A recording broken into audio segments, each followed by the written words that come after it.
Oh,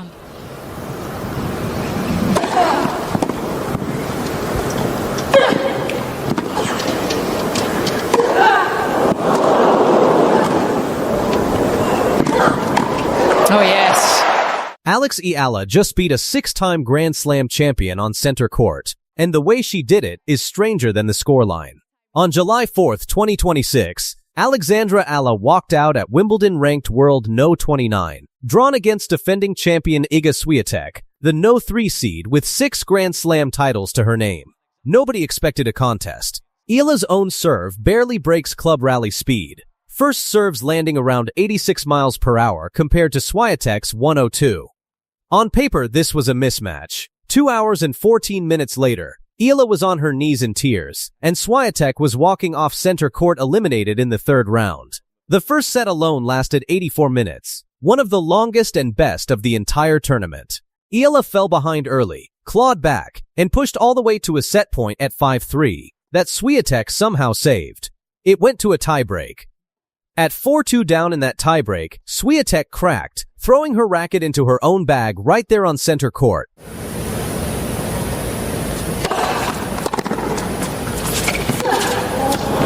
The defending champion visibly losing her composure in front of a full crowd. Eala saved 2 set points and closed the tiebreak 7-6. She never let go in the second set, racing through it 6-2 while Swiatek's game came apart around a string of unforced errors and double faults. 5 double faults across the whole match. Here's what actually decided it, and it didn't come from a coach or an analyst. It came from Swiatek herself in her own press conference. She said the slow second serve was mentally tougher to face than a fast one, because she knew exactly how it would arrive, and still couldn't find rhythm off it. That's the twist worth building the whole video around. The serve everyone calls Eala's weakness, the one running roughly 20 miles an hour slower than tour average, is the exact shot that dismantled a Grand Slam champion. It wasn't power that beat Swiatek, it was timing and disguise. Since her run in Miami in 2025, Eala has built one of the best second serve returns on the entire WTA Tour. And she can send it anywhere. Down the line, cross-court, inside out, inside in, off both wings. This wasn't the first time these two had met. 16 months earlier, in Miami, a far less experienced Eala beat Swiatek in straight sets, a result that barely made headlines outside tennis circles at the time. Wimbledon wasn't the surprise, it was the confirmation. And it mattered beyond the scoreboard. Eala became the first Filipina to reach the second week of a Grand Slam, and the first player from the Philippines, period, to get this deep into a major. There's no academy pipeline back home, no prior generation to point to, just Eala, her brother, and her grandfather running drills after school years before anyone outside the Philippines knew her name. On court afterward, still catching her breath, she said the win meant something she could barely put into words, that for someone like Iga,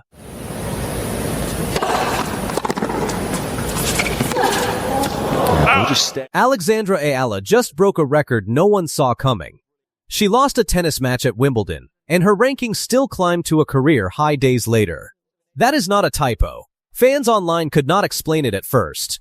This is the real story behind how a 21-year-old from the Philippines rewrote her country's tennis history, and why losing actually helped her. To understand how strange this is, you have to go back a few weeks before Wimbledon even started. While the big names in tennis got most of the headlines, Eala was working through smaller tournaments most fans were not watching. She played event after event on grass, a surface she had barely touched before this year. That grind led to a strong run in Berlin, where she made it all the way to the semifinal before losing. That single result was enough to push her ranking into the 20s for the first time in her career.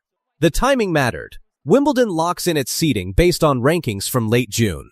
Because her Berlin run landed right before that cutoff, she walked into Wimbledon as the 29th seed. For a player who had spent most of her career fighting to crack the top 100, that was massive. 1 year earlier, her Wimbledon had ended in the first round. This time, she came back with a title in Birmingham already in hand and one of the best grass court records on tour. She was not hoping to survive. She believed she belonged. Eala's early matches went smoothly.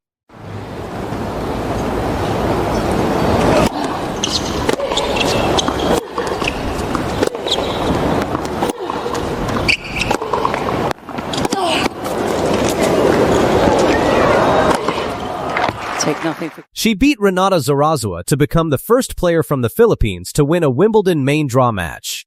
Then she came back from a set down to beat Maya Joint, pushing her into the third round. That set up a matchup nobody expected her to win. Her opponent was Iga Swiatek, the defending Wimbledon champion and the third-ranked player in the world. On paper, this looked like the moment reality caught up with the underdog. The match started on July 4th on center court. The opening set turned into one of the longest and tightest of the tournament, lasting 84 minutes. Both players held their nerve through multiple breakpoints. Eala even served for the set and had a set point, but Swiatek fought it off. The set went to a tiebreak, and this time Eala held on, winning it 7-6. Once she had that first set, something changed. The nerves that could have crept in against a champion of that level simply were not there. She took the second set 6-2, playing with a level of control that overwhelmed her opponent. When the final point landed, the scoreboard read a stunning upset, and center court rose to its feet. That win made Eala the first Filipina in the Open era to reach the second week of Wimbledon. It was also her second career win over Swiatek. She had beaten her once before, back in March 2025 at the Miami Open, when she was a teenage wildcard ranked 140th in the world. After the match, Eala gave an interview that connected with people far beyond the tennis crowd. She spoke about the weight of the moment, about growing up training with her brother and grandfather after school, and about what it meant to represent a country of over 110 million people on one of the biggest stages in the sport. She was in tears, and so were a lot of people watching back home. But the story was not finished. 2 days later, reality asked for a rematch. Eala's next opponent was Jasmine Paolini, a former world number 4 and a Wimbledon finalist the year before. This was a player who had been in these exact high-pressure moments many times. The match went back and forth. Eala won the middle set to force a decider, competing point for point with a much more experienced opponent. In the end, that experience made the difference, and Eala's run ended in 3 tight sets. Here is the part that matters. Nobody walked away from that match thinking Eala had been exposed. If anything, the opposite happened. Paolini spoke warmly afterward about the level of tennis on court.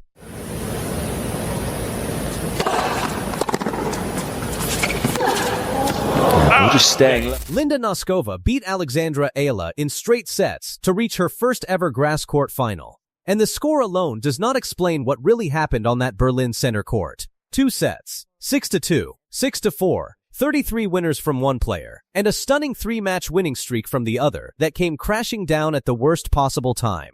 This is the real story behind that Berlin semifinal, and how it set up everything that came right after it.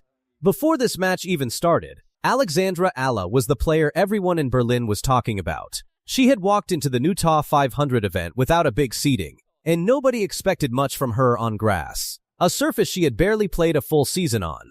Her first win came against Donna Vekic, the reigning Queen's Club champion, by a score of 7-5, 6-4. Then she beat the world's number 2 ranked player, Elena Rybakina, by that exact same scoreline. Then she took down world number 6, Elena Svitolina, 6-3, 6-4 to reach the semifinal. 3 dangerous names back to back to back.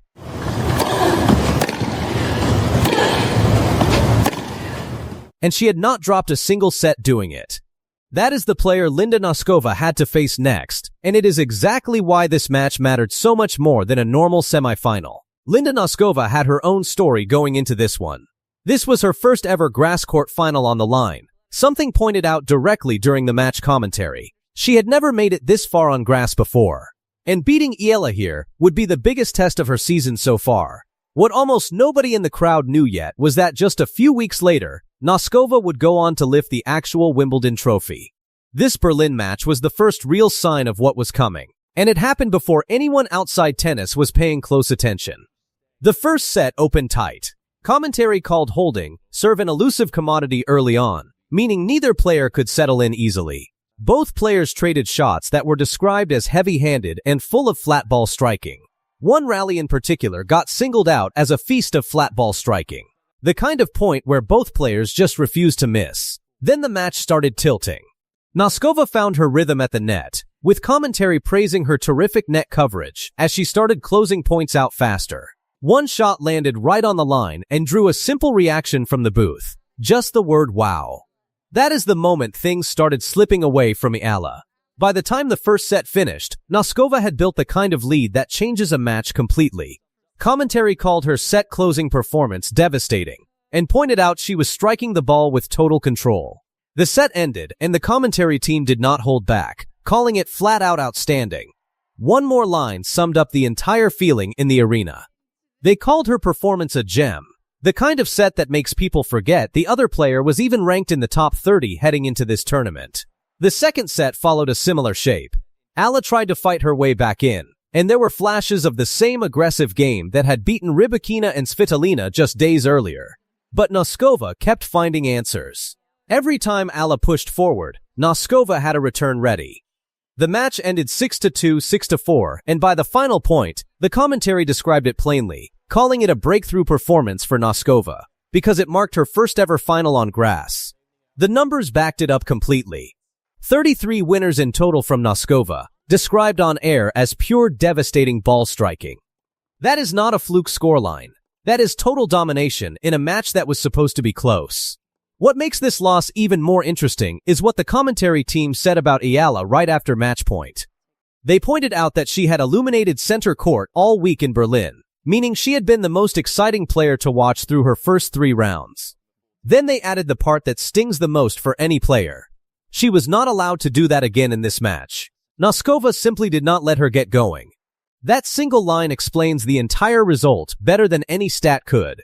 Here is where the story gets bigger than just one match. This Berlin loss did not slow Eala down at all.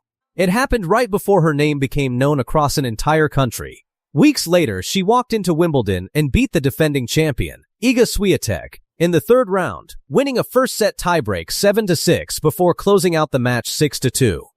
That win made her the first Filipino player in history, man or woman, to reach the second week of a Grand Slam in the Open era. Her run at Wimbledon ended in the fourth round against Jasmine Paolini, a tight 3-set loss, 4-6, 6-4, 3-6. But that loss still pushed her ranking to a career high of world number 28.